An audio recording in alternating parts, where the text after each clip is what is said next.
ભાવનગરમાં ડુંગળી મામલે ફરીથી ખેડૂતો દ્વારા વિરોધ કરાયો। ભાવનગર માર્કેટિંગ યાર્ડ ખાતે મોટી સંખ્યામાં ખેડૂતો એકઠા થયા હતા અને ડુંગળી પરના પ્રતિબંધને હટાવવા ઉગ્ર માંગ કરવામાં આવી હતી।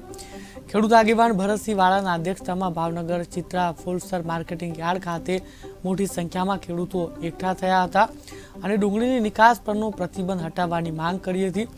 આ સાથે જ ખેડૂતોને ડુંગળીના ₹1000 મણના ભાવ આપવાની પણ માંગ કરાઈ હતી।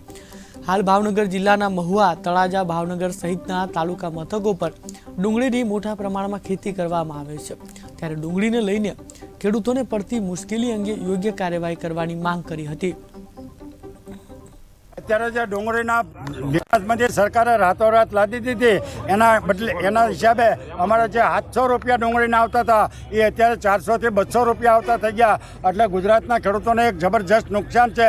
અત્યારે ભાવનગર, મહુવા, ગોંડલ વગેરે યાર્ડની અંદર રોજની 50,000થી વધારે થેલી આવે છે, પણ લાખ રૂપિયા થેલી જો આવતી થઈ જાય ટૂંક દિવસમાં, એટલે જો 1 લાખ થેલીએ જો આ ભાવ રહે તો અમારે 700 રૂપિયાના અત્યારના ભાવમાં 1 લાખ થેલીએ અમારે 4 કરોડ રૂપિયાનું નુકસાન છે। તો આ તો જબરી નુકસાની ખેડૂતો ભોગવી ન શકે। એટલે સરકાર આ નિકાસબંધી પાછી હટાવી લે એવી અમારી માંગણી છે। અને જો સરકાર નિકાસબંધી નહીં હટાવે તો અમે જોયા જેવા પ્રોગ્રામ આપવાના છીએ।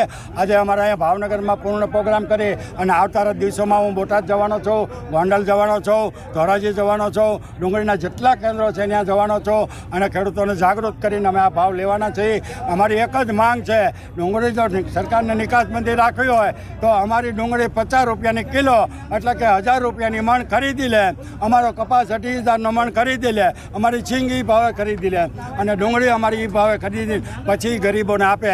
હવે ગરીબોની કશું રોવડાવતી નથી। ખેડૂતોને જો કોઈએ રોવડાવ્યા હોય તો આ સરકારે અમને રોવડાવ્યા।